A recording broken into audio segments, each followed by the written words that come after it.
By sunrise in 1911, somewhere along the working stretch of the Erie Canal in upstate New York, the barge crews moored below Lock 12 woke to find their night watchdog gone. Bruno had been pacing the north towpath all through the night.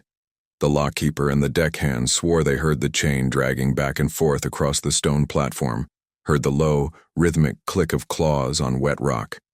And then, sometime in the hours before dawn, while the fog still sat heavy over the water, he was just gone. The heavy leather collar and iron chain lay coiled in a perfect spiral on the lock's stone sill, bone dry, even though the entire platform was slick with fog water and the cold condensation that came off the canal every night, and pressed deep into the soft spring mud on the wrong side of the canal, the south bank, where no mule team walked and no dog could reach without first swimming 12 feet of black water, was a single paw print, wide as a grown man's palm, facing back toward the lockhouse. This was barge country, the stretch of the Erie where the canal bent in close to the Mohawk River, a working route of hand-cranked timber lock gates, towpaths worn smooth by mule teams, and low stone platforms that carried coal, lumber, and grain freight from Albany west into the basin towns around Utica and Syracuse.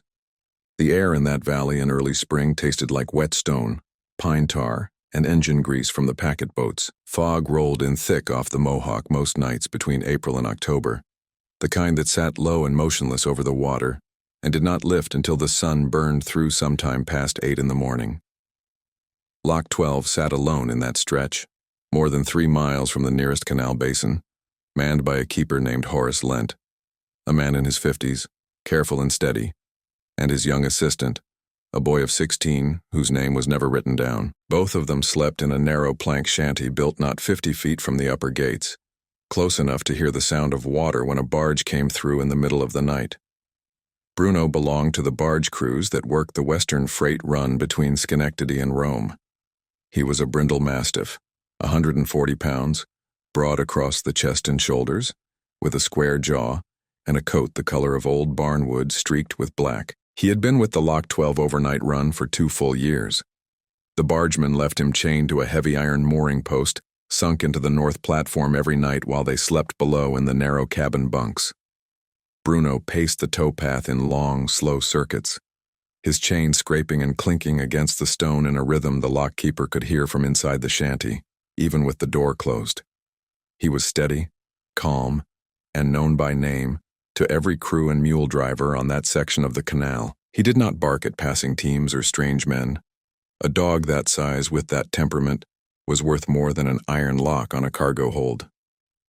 Men who worked the canal in New York still say that a dog like Bruno, that well-known, that large, that tied to routine, does not just vanish in open country without a sound, without a struggle, without leaving some mark of what took him. Horace Lent found the chain first, just after dawn. He came out to crank open the upper gate for the morning barge, boots loud on the gravel, and as he stepped onto the north platform he saw it immediately. The collar and chain laid in a tight coil on the flat stone sill at the edge of the gate mechanism, exactly where the fog had pooled all through the night. The leather collar was still buckled shut, undamaged.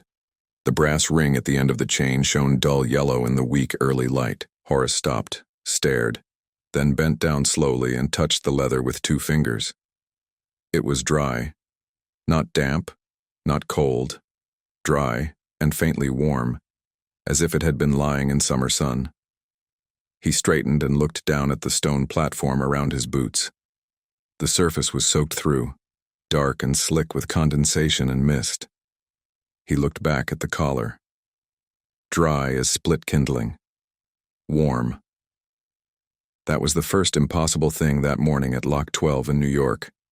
The second was the print. One of the deckhands on the lead barge, a man named Arthur Coombs, saw it from the deck as the boat drifted into position.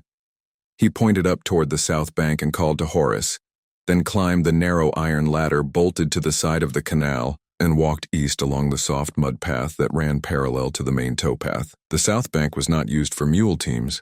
The ground was too soft, too close to the slope, but it was walkable in dry weather, and it had been trampled smooth just the day before by a work crew.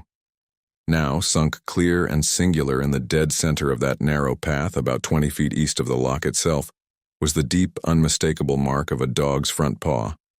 It was the right size for Bruno.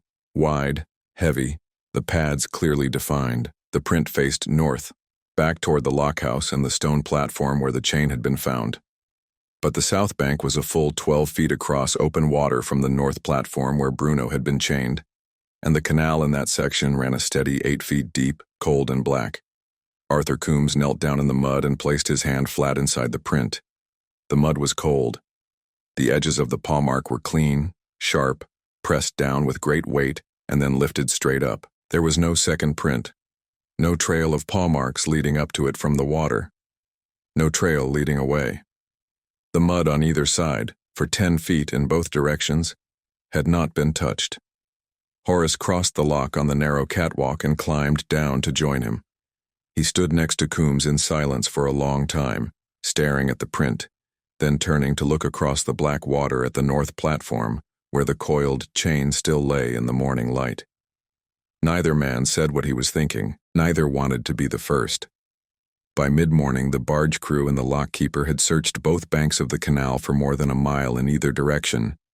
They found nothing. No blood in the gravel. No torn fur caught on the low scrub. No drag marks in the mud. No second set of paw prints. No place where the stone had been scuffed or the brush disturbed. The towpath was empty and undisturbed. The lock was silent. It was as if the dog had simply stopped existing somewhere between the mooring post and the water. The mule team that came through an hour later, pulling a grain barge up from Schenectady, shied hard when the lead animal reached the edge of the north platform. Both mules planted their hooves in the gravel, pulled back against the harness, and refused to step forward onto the stone. The drover, an older man who had worked the canal for 15 years, climbed down and walked them across one at a time, a firm hand on each bridle.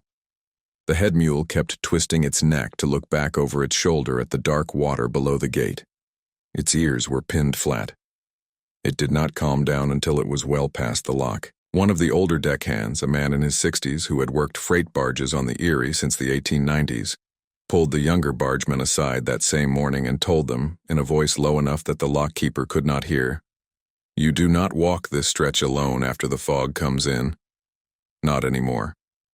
By midday, word of Bruno's disappearance had spread up the canal line to the freight basin at Utica and down toward Schenectady, Little Falls, and Rome. Bruno was known by name to every crew, every mule driver, every lockkeeper on the western freight run. His disappearance was not just strange. It was wrong in a way that felt older than the canal itself, wrong in a way that no one wanted to name out loud in daylight. The lockkeeper's young assistant, the 16-year-old boy, refused to sleep in the shanty that night. He walked home to his mother's house 2 miles inland and did not come back to Lock 12 for 3 full days. That evening, just after full dark, Horace Lent heard footsteps outside the shanty. Slow, heavy, dragging steps on gravel, moving from the direction of the stone platform toward the wooden door. And then, faint but unmistakable, the soft metallic jingle of a collar chain, the sound of iron links clinking together, the exact sound that Bruno's chain had made for 2 years every night as he paced the platform. Horace stood up, lit the oil lamp, and opened the door wide. He held the lamp out over the threshold and looked. The fog had come back in from the river, low and thick as wool, sitting motionless over the black water. He could not see past the edge of the platform. He stood there and listened. The sound of footsteps stopped. The metallic jingling stopped. He heard only the faint lap of water against the timber lock gates. When the fog finally thinned more than an hour later, he walked the entire platform with the lamp held high, checking every inch of stone. There were no prints. The gravel near the door was bone dry. The iron chain still lay where he had found it that morning, coiled in a perfect spiral on the sill, untouched. Horace Lent did not sleep that night. Neither did most of the men tied up in the barge below. People who work the canal around Lock 12 in the small freight towns of upstate New York still do not talk much about what happened in the spring of 1911, but they remember the dog. They remember his name, his size, his reputation, and they remember the chain, coiled bone dry on a wet stone sill, faintly warm to the touch in the cold morning air of early April, with no explanation that made sense to anyone who had ever worked that stretch of water. The last man to see Bruno was a deckhand named Samuel Bridger, who had taken the late watch on the lead barge the night before. He told Horace and the crew that he had stepped out of the narrow cabin around 3:30 in the morning to check the mooring lines where they tied to the stone platform and had seen the dog pacing as usual, chain dragging slow and steady across the stone, moving in his familiar pattern from the heavy mooring post to the closed upper gate and back again. The fog was already thick by then, sitting low and unmoving over the black water, but Bridger swore he could see the outline of the dog clearly enough through the mist. The broad shape of his shoulders, the square line of his head, the way his body moved with that calm, deliberate rhythm. Bridger said he stood there on the deck for maybe a minute, watching, and then he heard the chain scrape across the stone one more time, a long metallic drag that echoed faintly in the stillness. Then he went back down into the cabin to sleep. That was the last anyone saw or heard of Bruno until Horace Lent found the collar at dawn. But there was something else, and it came out only after the men started comparing their stories. Another bargeman, a younger man named Thomas Gill, told the others that he had woken sometime around 4 o'clock in the morning, maybe a few minutes after, because he heard a sound he did not recognize. Not the rhythmic scrape of the chain, not the click of the dog's claws on stone, something else entirely. A low, sharp, two-note sound, almost like a whistle, but not quite human. He said it came from somewhere past the lock gates, out toward the east stretch of towpath where the fog sat thickest and heaviest. He lay in his narrow bunk in the dark and listened, but the sound did not repeat. He thought about getting up to check, but the cold air and the stillness kept him where he was. He went back to sleep. When the men gathered on the platform that morning and laid out the timeline, they realized that Samuel Bridger had gone back into the cabin around 3:30, and Thomas Gill had heard the strange two-note sound around 4. That left a window of roughly 30 minutes, maybe a little less, when no one had been watching the platform, when the fog was at its worst, when Bruno could have walked off, or been taken, or simply ceased to exist. Horace asked Gill to describe the sound again in detail. Gill hesitated, frowned, then said it was like two notes blown sharp on a tin whistle, each note short and deliberate, the second one higher in pitch than the first. He said it did not sound like anything a man would make on purpose, not a work signal or a call. It sounded more like a pattern, like a signal meant for something else. No one on the canal used a whistle like that. Not the mule drivers who worked the towpaths day and night, not the packet boat crews, not the lock keepers, not the freight foremen who managed the basin runs. By late morning, more men had gathered at Lock 12. Word had spread fast along the canal line, and crews from 2 other barges tied up a half-mile west came to help with the search. The men were grim, quiet, organized. They walked the towpaths on both sides of the lock in tight lines, shoulder to shoulder, boots crunching in the gravel, checking every foot of brush and scrub and the shallow drainage ditches that ran along the water's edge. They dragged heavy grappling hooks through the canal on both sides of the lock, pulling up nothing but old frayed rope, broken timber, and rusted iron fittings. They checked the wooden sluice gates, the narrow overflow channels, the stone culverts that fed water in from the Mohawk. They found nothing. One of the men found a scrap of cloth caught on a thorn bush about 50 yards east of the lock, but it was old, sun-faded, stiff with age, and had nothing to do with the dog or the barge crews. The search dogs arrived just after noon. 2 liver-colored hounds brought in by a man from Utica who worked tracking jobs for the county sheriff. The hounds were lean, experienced, trained on missing persons and lost livestock. They were given Bruno's scent from a wool blanket the barge crew kept folded in the cargo hold, where the dog sometimes slept during the day. The dogs picked up the trail immediately on the north platform, noses pressed low to the stone, tails stiff, pulling hard on their leather leads. They followed the scent east along the towpath for about 100 yards, moving fast and confident, and then, all at once, both dogs stopped cold. They planted their front legs, whined low in their throats, and refused to go forward. The handler pulled firmly on the leads, called to them by name, tried to coax them on with his voice and his hands. The dogs would not move. They lay down flat in the dirt, ears pinned back, and one of them began to shake visibly, its whole body trembling. The handler, a man who had worked hounds for more than a decade, said later that he had never seen them do that before. Not once. He said it was as if the scent had just ended in mid-air, like a man stepping off the edge of the world and leaving nothing behind.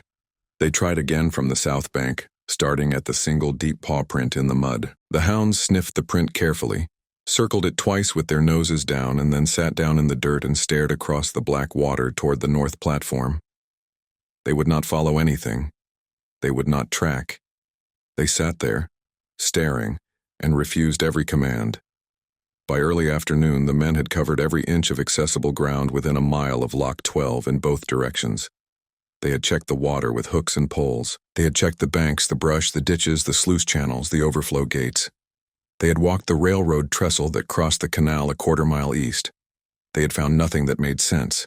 No body, no blood, no fur, no second set of tracks leading to or from the single print. Just the bone-dry collar coiled on the wet stone sill, faintly warm to the touch, and the single, impossible paw print in the mud on the far side of the water. That night, 3 men volunteered to stay at Lock 12 and keep watch. Horace Lent and 2 of the older bargemen, men who had worked the canal since before the turn of the century, sat inside the narrow shanty with the door propped open and a lit oil lantern placed in the center of the rough wooden table. The fog came in again just after full dark, thicker and heavier than the night before, rolling in off the Mohawk in slow waves and settling over the canal like a damp wool blanket. The men sat in silence, hands folded, listening to the stillness outside. Around 10 o'clock they heard it clearly. Footsteps on gravel, slow and deliberate, moving from the direction of the stone platform toward the shanty door. All 3 men stood up at once. Horace took the lantern in one hand and stepped outside into the fog. The mist was so thick he could not see the lock gates 15 feet away. He held the lantern high and called out into the darkness. No answer.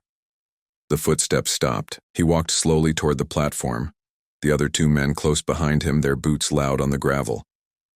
When they reached the stone sill, there was nothing. No prints in the gravel, no disturbance on the platform, no sign that anything had walked there. The chain still lay coiled where it had been all day, untouched. Then, faint and distant from somewhere far off to the east along the towpath, they heard the sound Thomas Gill had described that morning. 2 short, sharp notes, almost like a whistle. The second note distinctly higher in pitch than the first. It lasted less than 2 seconds. Then silence, thick and absolute. The 3 men stood on the cold stone platform and stared into the wall of fog. None of them spoke. None of them moved. After a long, tense moment, Horace turned without a word and walked back toward the shanty. The other 2 followed close behind. They went inside, closed the door, and did not go back outside for the rest of the night.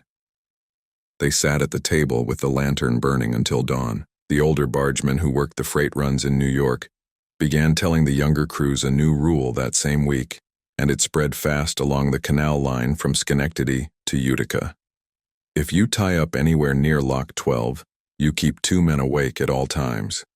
You do not walk the platform alone, not even in daylight. You do not answer sounds you do not recognize. And if the fog comes in thick after dark, you stay inside the cabin, you keep the door closed, and you do not look out the window. By the 3rd day the official search had been called off. There was nowhere left to look. The county men went home. The borrowed hounds went back to Utica. Horace Lent stayed at the lock because it was his job, but his young assistant never came back. The boy's mother told the canal foreman that her son woke every night for more than a week after the disappearance, shaking and pale and drenched in sweat, saying he heard the chain dragging across stone outside his bedroom window. There was no chain outside his window. There was no stone platform. His house was 2 miles inland from the canal, on the other side of a plowed field. The barge crews still used Lock 12 after that spring, because they had no choice. The Erie Canal did not offer alternate routes between the basins, but no crew stayed at that lock any longer than absolutely necessary. The men cranked the heavy timber gates open, moved their barges through in silence, and kept moving west or east as fast as the mule teams could pull. No one tied up overnight at Lock 12 anymore. No one brought a dog to guard the cargo, and no one, not even the oldest hands who had worked the canal for 30 years and knew every lock, every basin, every stretch of towpath from Albany to Buffalo, could explain the leather collar laid bone dry on a wet stone sill, or the single deep paw print in the mud on the wrong side of the water, or the two-note sound that came from the fog on still nights when no living thing should have been out there. People around the canal towns in upstate New York still remember the spring of 1911. They still remember the name Bruno. And they still remember what old Horace Lent said on the morning after the third night, when a younger man asked him directly if he thought the dog had somehow drowned in the canal. A dog that size doesn't drown without a fight. And a drowned dog doesn't leave his collar warm and dry on a stone platform 20 feet from the water. You think about that. The search became a ritual. Every morning for the next week, men gathered at Lock 12 before dawn and walked the same ground they had walked the day before. They tied fresh strips of torn cloth to the fence posts along the towpath to mark where they had already searched. They dragged hooks through the shallow water near the banks. They checked the drainage culverts again. They walked the railroad trestle. They combed through the scrub on both sides of the canal, looking for anything. A scrap of fur, a broken branch, a disturbance in the dirt that might tell them what had happened to the dog. But the land gave them nothing. By the fifth day, a quiet desperation had settled over the men. They spoke less. They moved slower. The older bargemen began to avoid eye contact with the younger ones. Horace Lent stopped sleeping in the shanty altogether and began taking his rest during the day in a chair on the north platform, his back against the gate mechanism, where he could see both banks of the canal at once. He did not say why. No one asked. On the sixth morning, one of the deckhands, a man named Peter Aldrich, who had worked barges for 8 years and was known for being steady and reliable, found something that stopped the search cold. He was walking the south bank alone, checking the line of cloth strips they had tied to mark the search grid, when he noticed that one of the strips was missing.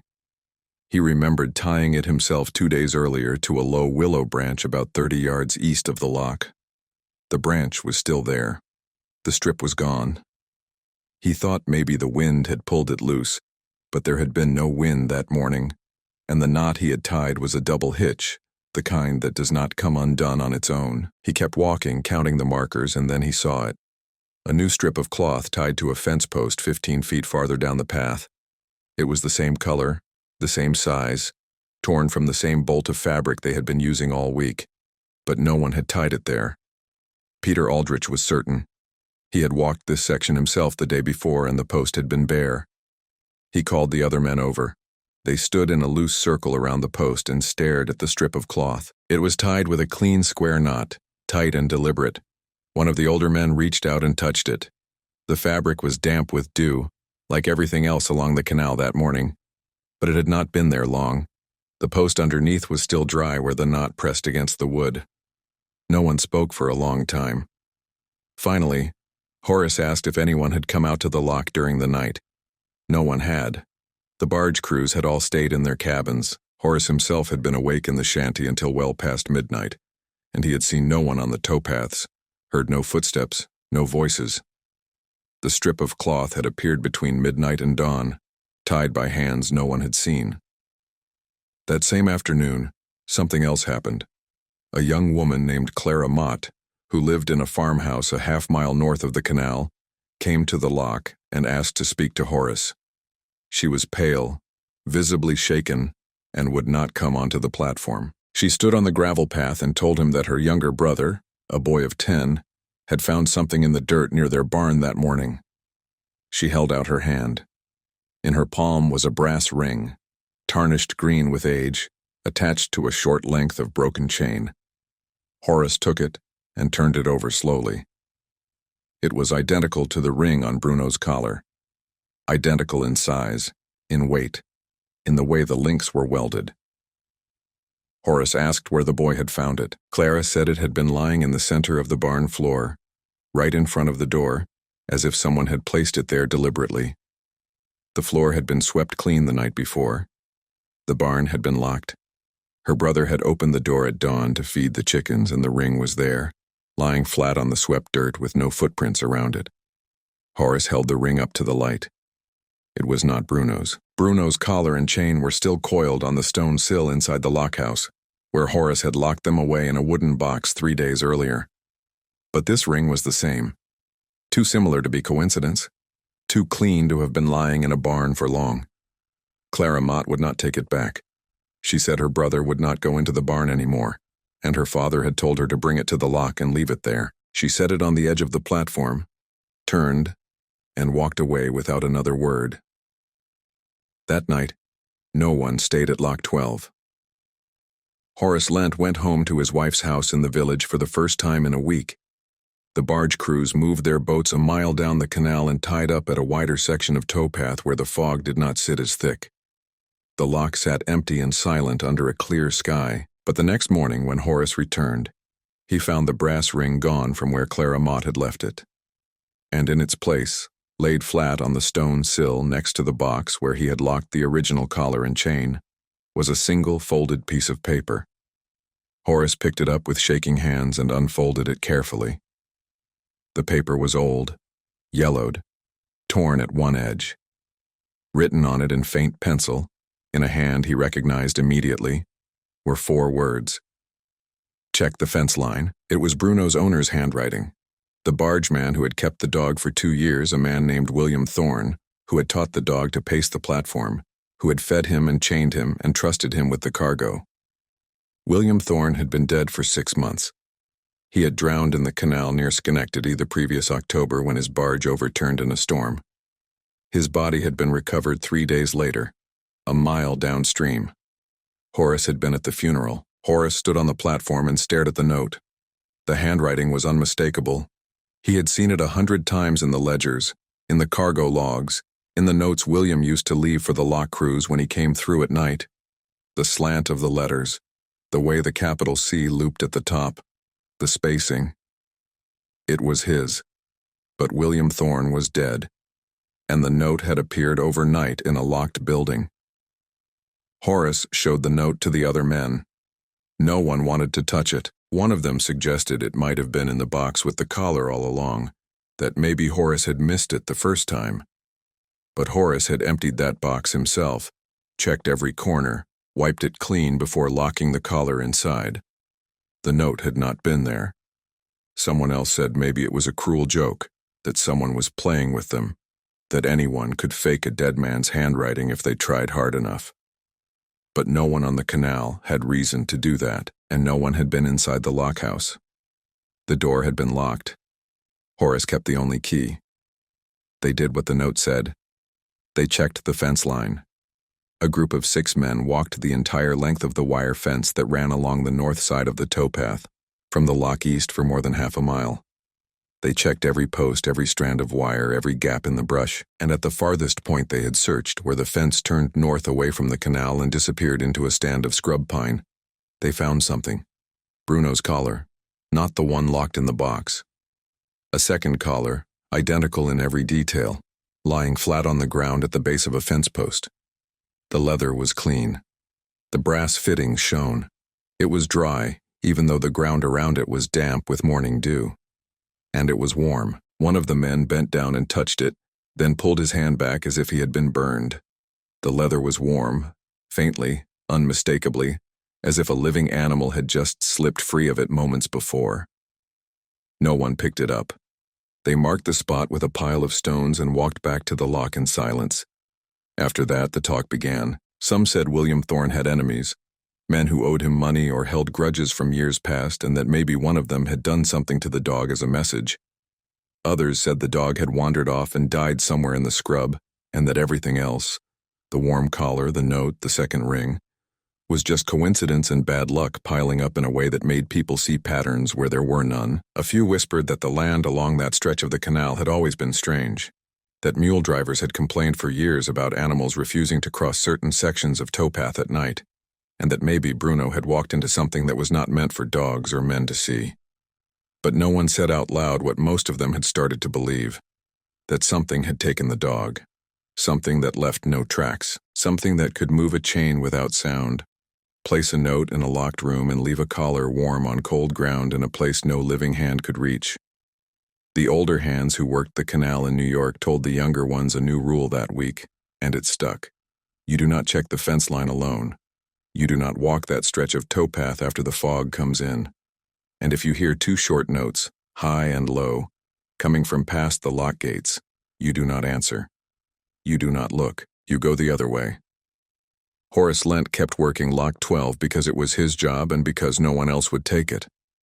But he moved the shanty. He had it dragged 50 yards west, farther from the platform, farther from the place where the footsteps had sounded in the gravel. He never touched the second collar. He left it where it lay at the base of the fence post and told the men to leave it alone. Some of them said it was still there years later, lying in the dirt, untouched, warm to the hand on cold mornings when the fog rolled in thick off the Mohawk. The weeks passed, then months, then years. But Lock 12 never went back to what it had been before the spring of 1911. Horace Lent worked the lock for another 3 years, but he was never the same. Men who knew him said he aged 10 years in that first month alone. He stopped talking to the barge crews unless he had to. He kept the shanty door closed even in summer. He never stayed on the platform after dark, no matter how many boats were waiting to come through. When the sun dropped below the tree line, Horace cranked the gates shut, locked the mechanism, and walked home. If a barge arrived after dusk, it waited until morning. No exceptions. By 1914, the canal company had reassigned him to a basin lock farther west, closer to the villages, where the towpaths were wider and the fog did not come in as thick. A younger man took over Lock 12, but he lasted less than 2 months. He quit without giving a reason, packed his belongings, and moved to Albany. The company sent another keeper. That one stayed 5 weeks, then another. None of them stayed long. None of them would say exactly why they left. But the bargemen heard things. Footsteps at night. The sound of a chain dragging on stone when no chain was there. The 2-note whistle, faint and distant, coming from the east stretch of towpath in the hours before dawn. By 1916, the lock was operated on a daylight-only schedule. The company made it official. No barges through after sunset. No exceptions. No explanations given. The bargemen did not argue. They knew. The second collar, the one the men had found at the fence line, the one that had been warm to the touch on cold ground, stayed where it was for years. Men walking the towpath reported seeing it lying in the dirt at the base of the post, untouched, season after season. Some said it disappeared for a while in the winter of 1918, during a hard freeze, and then reappeared in the spring in the exact same spot. Others said they saw it glow faintly in the dark, a dull yellow gleam like old brass catching light from a source that was not there. No one picked it up. No one moved it. The older hands told the younger ones, "You walk past it, you do not look at it, and you do not touch it." That became the rule. In 1920, a crew of county workers came to repair the fence line along the north towpath. They pulled up the old posts, restrung the wire, and sank new posts in concrete. When they reached the section where the collar had been lying, they found the ground disturbed. Not by their work, but by something else. The dirt around the base of the old post had been dug up not with a shovel, but with something that left deep, claw-like gouges in the soil. The collar was gone. The workers filled in the hole, sank the new post, and kept working. But that night, one of them came back to the lock and told Horace's replacement, a man named Gerald Pickett, who had taken the job only because he needed the money, that he had heard something while they were working. A low sound like a dog panting coming from the scrub pine just past the fence. He said he had turned to look, but there was nothing there, just the trees and the shadows between them, and the sound, which stopped the moment he looked. The note, the one with William Thorne's handwriting, the one that had appeared in the locked lockhouse, was kept by Horace Lent for the rest of his life. He showed it to a priest in 1917, asking if it meant the dead could come back, if they could leave messages, if they could reach across from wherever they had gone. The priest had no answer. Horace kept the note folded in his coat pocket until the day he died in 1931. His wife found it after the funeral and burned it. She would not say why. By 1925, Lock 12 had a reputation that reached beyond the canal towns. Bargemen from as far as Buffalo and Syracuse knew the name. New workers were told about it in their first week on the canal. You do not stay at Lock 12 after dark. You do not walk the fence line alone. You do not answer sounds you do not recognize. And if you see something lying on the ground that should not be there, A collar, a chain, a ring, a scrap of cloth tied to a post you know was bare the day before. You leave it where it is and you keep moving. The children who grew up in the farmhouses and small villages near the canal learned the rules too, passed down from their parents and grandparents. They were told not to walk the south bank of the canal near Lock 12, even in daylight. They were told not to play near the fence line. They were told that if they heard two short notes, one low and one high, like a whistle or a call, they were to turn around and go home immediately. Some of the children tested the rules, as children do. Most of them came back shaken and silent, unwilling to say what they had seen or heard. A few never went near the canal again. In 1934, the Erie Canal was officially closed to commercial freight traffic. The locks were drained, the gates removed, parts of the towpath were torn up and repaved for automobile roads. Lock 12 was decommissioned and left to collapse slowly into the ground. The stone platform cracked, the timber gates rotted, the shanty was torn down, the fence posts were pulled up. The land was supposed to return to scrub and forest. But people in New York still avoid that stretch.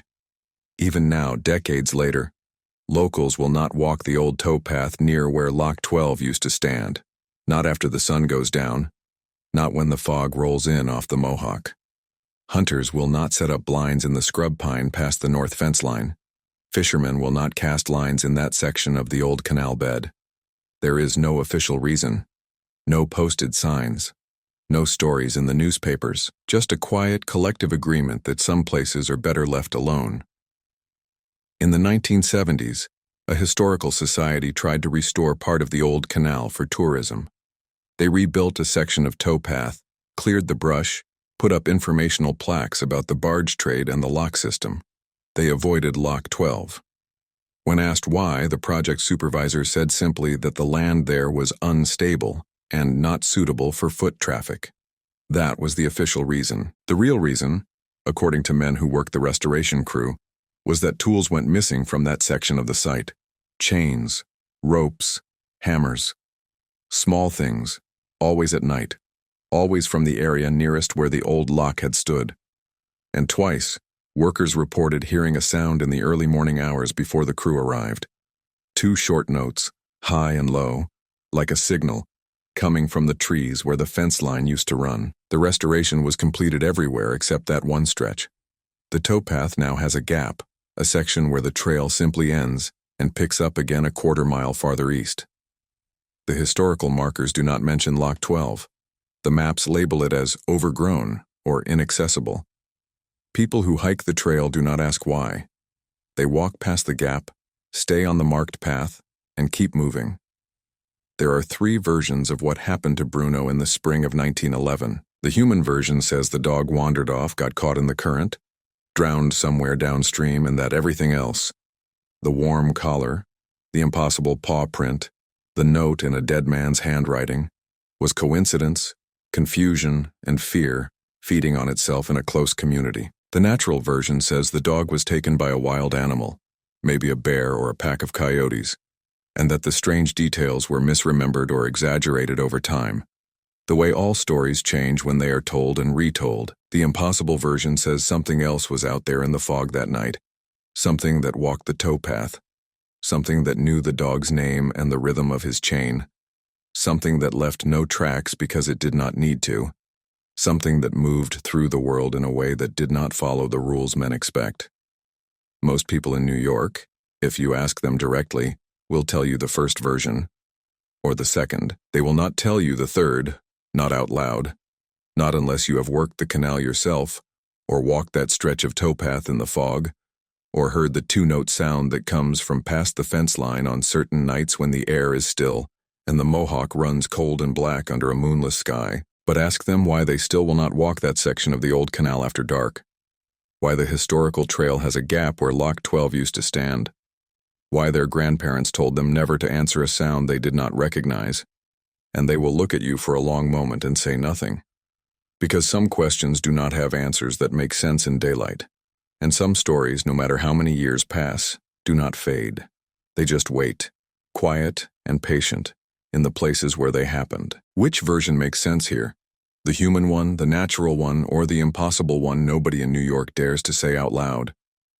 And if it was just a dog that wandered off and drowned, why is the land around Loch 12 still empty, still avoided, still whispered about in the small towns along the Mohawk, more than 100 years after a brindle mastiff walked into the fog and never came back?